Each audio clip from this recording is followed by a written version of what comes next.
Shalom. And I want to start off by giving all the praise, honor, and glory unto Yahweh, Bahashem, Yahweh Shai, Bahashem, Wachachudash. Double honors to my teachers, the apostles and elders of Great Millstone, and salutations to you, Akim, that's out there listening, pushing forth this word with truth and sincerity, and your few Akwath as well. Let's listen with sincerity. All right, today, just coming back to you guys through the spirit and power of Yahweh, Bahashem, Yahweh Shai. And the Lord does not care about these other nations, man. Okay, the Lord doesn't give two fucks about these other nations outside of the nation of Israel. Okay, because when you read the Bible with understanding, you come to realize that, hey, throughout the whole Bible, the Lord only shows, you may say, affection unto one particular nation. Okay, throughout the whole Bible, man. All right, you read it, you see that, the Lord only shows affection towards one nation of people. And what's that nation? The nation of Israel. All right, which today they're known as the so-called blacks, Latinos, and Native Americans. And you have to understand that, because there's multiple, I want to say, doctrines out there really focusing on Christianity, okay? Because that's the main one that pushes out how that salvation is for everybody, okay? You know, here it is now, the heathens are being grafted in to the promise that the Heavenly Father made with the nation of Israel, which completely does not make sense once you read the scriptures with understanding, right? You know what? Let's get Psalms 147. Let's start it off with Psalms 147. Okay, this is Psalms 147 in the book of, in the verse 19. It says, He showeth his word unto Jacob, his statutes and his judgments unto Israel. And he hath not dealt so with any nation. And as for his judgments, they have not known them. Praise ye the Lord. Already right there, those two precepts we read is showing that what? The Lord is a separatist. Okay, the Lord only deals with a particular nation. You may say the Lord is a racist, because the word racist simply means you're for your people. And that's the nature of the Lord. He's for his people. That's why he only showed his word unto Jacob, which Jacob is the forefather, all right, of the nation of Israel, right? And, when we came out of Egypt, who did the Lord make a covenant with? Who did Moses sprinkle the blood upon? Was it not the nation of Israel? Were the nation of Ishmael there, Esau there? Every nation was gathered together, then Moses sprinkled the blood upon all of them. No. Okay? It was not so. The Lord is only dealing with Israel. That's why it said in verse 20, it says, He hath not dealt so with any nation. Outside of the nation of Israel, he didn't show nothing to them. No laws, no statutes, no commandments, nothing at all. All right? As for his judgments, they have not known them. Praise ye the Lord, because once again, the Lord didn't show favor unto them. Okay, you know what? Let's get this in Second Ezra, because Second Ezra, brings the point home of how the Lord doesn't deal with these other nations. All right, this is Second Ezra 6. We're gonna start at verse 54. It says, And after these, Adam also, whom thou madest Lord of all thy creatures, of him come we all, and the people also whom thou hast chosen. Okay, and how do we all come from Adam? It's through Noah. Okay, because Noah comes to that lineage of the righteous men. Okay, after the flood, he was the only one in his household that was saved. So he had to, bring back the people to the planet Earth.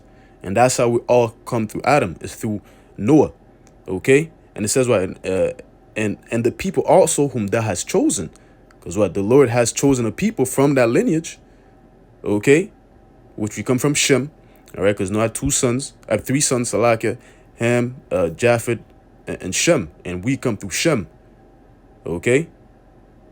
It says, verse 55, you can read about it in Genesis, it gives you the lineage of the righteous men, our facts, so on and so forth. It says, verse 55, All this have I spoken before thee, O Lord, because thou madest the world for our sakes. Okay, and who Who wrote the book of Ezra? None other than the prophet Ezra.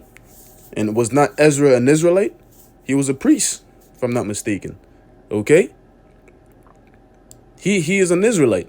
That's why he's speaking here, says, all this have I spoken before thee, O Lord, because thou madest the world for our sakes. Whose sakes? The nation of Israel. Okay, he made the world for our sakes. Okay, because here in this chapter, basically Ezra is saying, why are we going through all this shit, being in captivity? Why are these heathens set by and we're not in the rightful position that we're supposed to be in? That's basically what Ezra was saying in a nutshell here. Okay, so he's saying, you made the world for our sakes. I'm telling you all this because you made the world for our sakes. Okay, and that is true. Okay, these other nations are just an afterthought that the Heavenly Father had when he created us. Is like, okay, here it is. I made my inheritance. I made my special possession. They should have, I mean, my special possession. They should have, servants. They should have, servants to do things that they want them to do. Okay, that's why, what? Quick jump in. Let's go to Deuteronomy. I think 32. Kind of paints out the picture of how these nations were afterthought. Because let's read it. This is Deuteronomy 32 and verse 8. It says, when the Most High divided the nations, their inheritance, when he separated the sons of Adam, he set the bounds of the people according to the number of the children of Israel. You see that? So when he gave these other nations their inheritance, okay, he gave them their inheritance according to the number of the children of Israel. In other words, he thought about us first. That's why he gave us the first fertile crescent. That's why he gave us the most you may say rich land, which is the land of Israel, the fertile crescent. That's why he gave us that land, and then afterwards he gave these other nations their own land. Okay, and right now when you look at the map, yeah, the land of Israel may look small, but really, it's really big. Because when you go, I think at the book of Genesis, it tells you how that our inheritance was supposed to be from Saudi Arabia all the way to I forget, man. How does the precept go? From something, the river of Egypt to Saudi Arabia. Roughly paraphrasing. Don't quote me on that, but it's in when the Lord was basically telling Abraham about the land that he's gonna get. Roughly paraphrasing. I forgot how the wording goes. If I remember, I'll switch it up and then get the precept. But the land of Israel is supposed to be way bigger than it is today. Okay, which when the kingdom of heaven is established, it's gonna be enlarged. Okay, scriptures speak about how the Lord is gonna enlarge our tents. Okay, so going back to the point, when the Lord gave the nations their inheritance, he thought about us first. That's why these other nations, they were afterthought. All right. It says verse 9, for the Lord's portion is his people. Jacob is the lot of his inheritance. Right there, showing you the Lord is a separatist. Okay, right there, showing you the Lord shows favoritism to a particular nation. Okay, he says Jacob is his lot, the lot of his inheritance, which again, Jacob is the forefather or the progenitor of the nation of Israel. All right, I want to get verse 8 in the NLT and see what it says. This is Deuteronomy 32 and verse 8 in the NLT. It says, when the Most High assigned lands to the nations, when he divided the human race, he established the boundaries of the people according to the number of his heavenly court. Okay, which really there should be the children of Israel. It's the same thing. It says, for the people of Israel belong to the Lord. Jacob is his special possession. You see that? Yeah, when he divided the human race, okay, he established the boundaries according to the number of his heavenly court, which are the nation of Israel. Okay, because we are indeed angels, right? And human flesh. Okay, that's why Yahushua said, does it not say in the scriptures that have said ye are gods? Because we are indeed gods in the flesh. Psalms 82. All right, so back to second Ezra. Let's finish the second Ezra off. Back to second Ezra 6 and verse 55 again. It says, all this have I spoken before thee, O Lord, because thou madest the world for our sakes, and as as for the other people, which also come of Adam, because once again, Adam had 3 sons, which those 3 sons became progenitors of other nations, Canaanites, Ishmaelites, Elam, so on and so forth, right? It says, and as for the other people, which also come of Adam, thou hast said that they are nothing, but be like unto spittle, and has likened the abundance of them unto a drop that falleth from a vessel. Okay, so Ezra is saying, yo, you said, and in the book of Isaiah, says the same thing, how that the Lord, basically counts these nations as spittle. Okay, which we're gonna get right after this. I just want to make a point real quick. It says, the Lord likens them as spit. Okay, and when you spit on the ground, you don't regard that spit. Okay, you don't go and you spit, you're like, oh shit, I shall not spit. You try to pick it up. No. That's why also in the New Testament, when it's speaking about, the Gentiles being grafted back in, that's referring to the nation of Israel. Because again, a part of the curses is that we're going to be scattered amongst all people. Deuteronomy 28 and verse 64. That's what it was referring to. That's why in the book of James, the first chapter, the first verse, James says what? I'm writing this letter to the 12 tribes which are scattered amongst all people. Because what? We're in that stage that what? The Lord is grafting back in those people, those are people that's been scattered amongst all people. Okay? Which would be of the elect. Okay, now all of them are going to be grafted back in on this side, which ultimately in the kingdom of heaven, all Israel is going to be grafted back in. Okay, you're not going to see an Israelite looking like a heathen nation. We're all going to have our pigmentation back, okay, and knowing who we are. But the point being is that, here it is, the Lord counts these nations, these other nations outside of the nation of Israel as spittle, as a drop that falleth from a bucket. And then when you go in the New Testament, you read about the Gentiles being grafted back in. Why would the Lord go, here it is, he spat on the ground and try to pick up a spit? Here it is, he has a bucket full of water and a little drop falls on the ground. Oh, stop everything. I got to get the drop that fell from the bucket. No. Okay? Just like when you spit, you don't disregard that spit. You spit, you put your foot on there, you scramble it around on the ground. It's the same thing that the Lord looks at these other nations, man. Okay? He weighs them as a dust from the balance. They don't matter. Once again, these nations, they were afterthought. Okay? They were afterthought when the Lord was creating us. Oh, hey, here it is. The special people that I've created, they need servants. Boom, here it is. Okay? And another point, once again, when you read the Bible with understanding, which the Bible is our history, it's our heritage. Okay, it breaks down the history of the nation of Israel, the so-called blacks, Latinos, and Native Americans. When you read it, you see that how throughout all the captivities that we went through was under these heathen nations, right? Throughout all the captivities.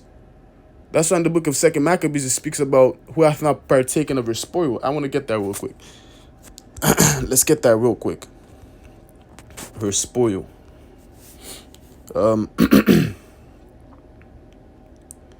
Bear with me for a minute.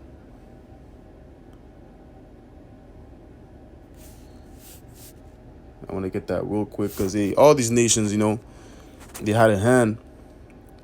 Okay, and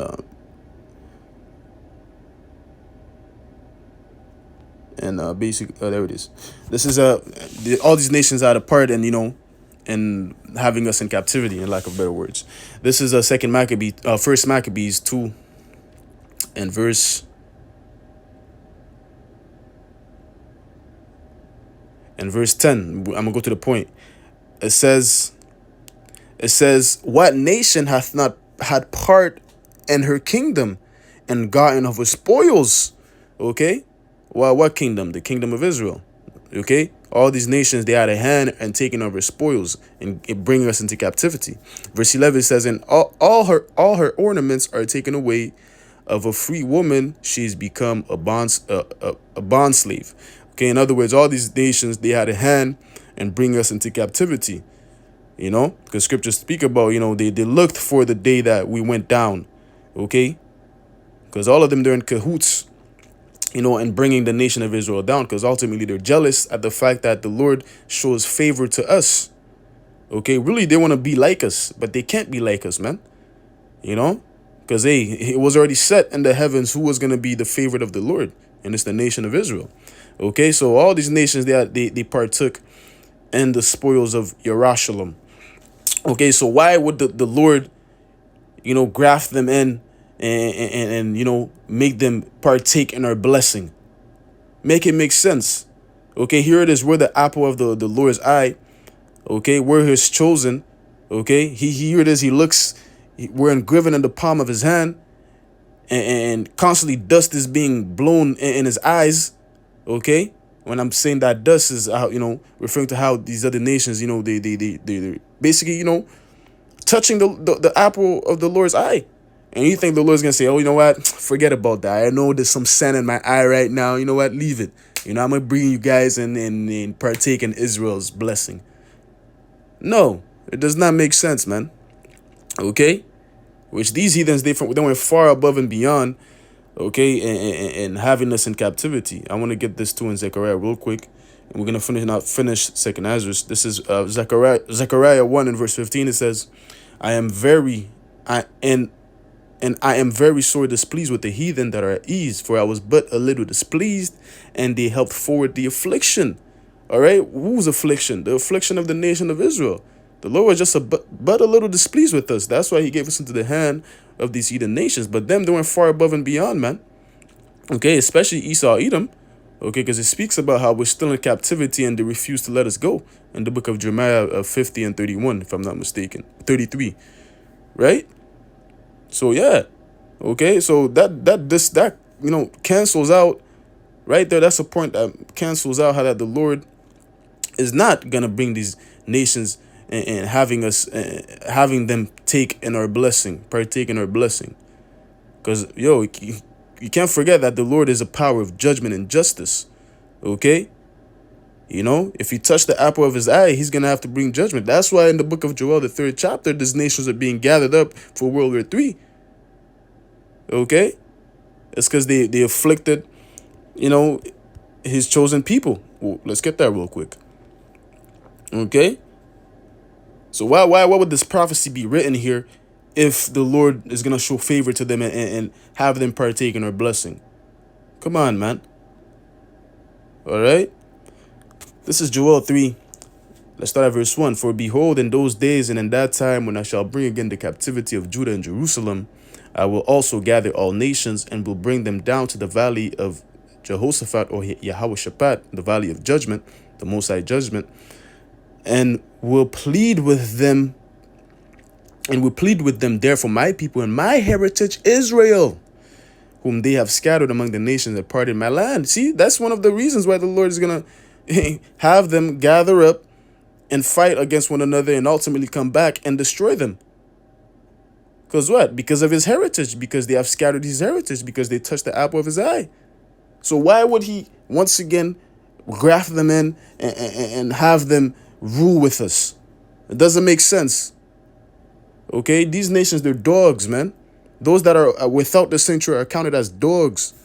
We don't want. Why would the Lord bring dogs to partake in the ultimate blessing, man? If all these people could just partake in the blessing, then really it wouldn't be it wouldn't really have how do you say this? It wouldn't really be special, in lack of better words, right? When you have a kingdom, you're supposed to have subjects. You're supposed to have people to rule over. Okay? And these other nations, they're going to be ruled over by us. All right? Back to 2nd Ezra. Let's finish 2nd Ezra off. 2nd Ezra 6. In verse 56 again, it says, as for the other people which also come of Adam, thou hast said that they are nothing but be like unto spittle, and has likened the abundance of them unto a drop that falleth from a vessel. I said I wanted to get the one in Isaiah. Let's get the one in Isaiah as well. Drop. Wow. Bear with me for a minute.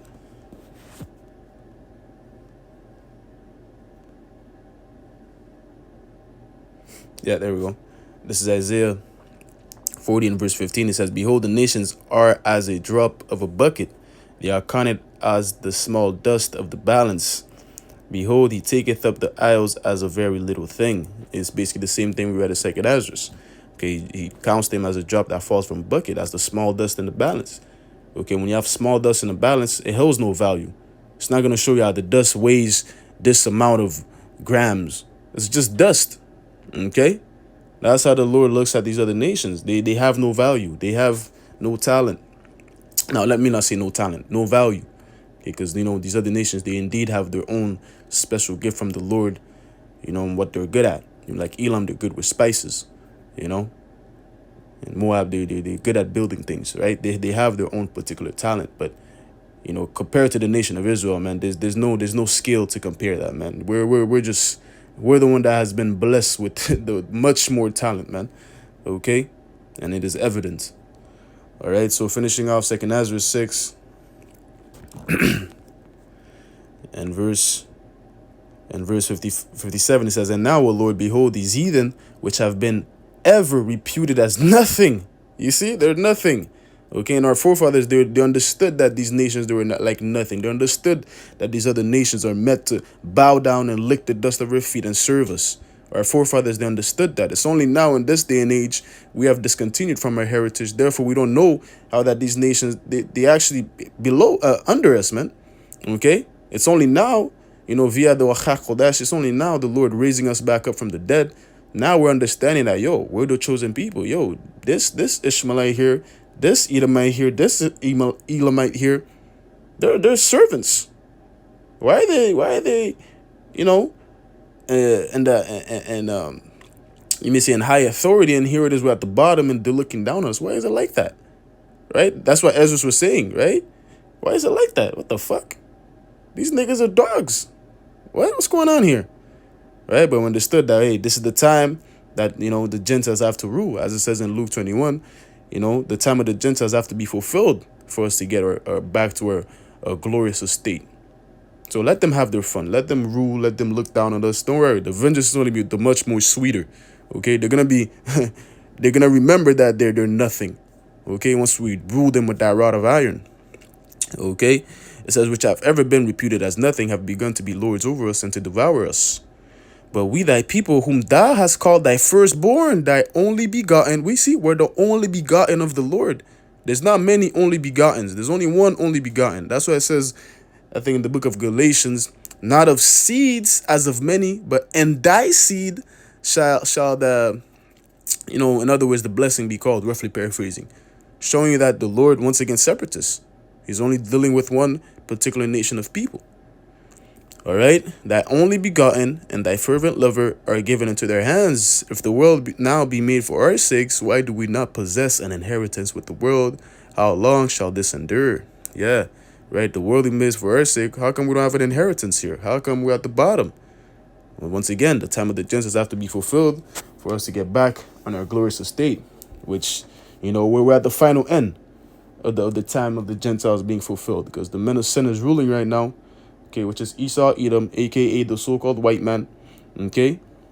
Because he's ruling right now. We understood that when he's ruling, okay, which this is his last rulership, Jacob would be the beginning of it that followed with. All right? Okay, so with that, man, I'm going to close it off there by giving all the praise, honor, and glory unto Yahweh, Bahashem, Yahweh Shai, Bahashem, Wachach Chodesh. Hey, Lord willing, this lesson was edifying.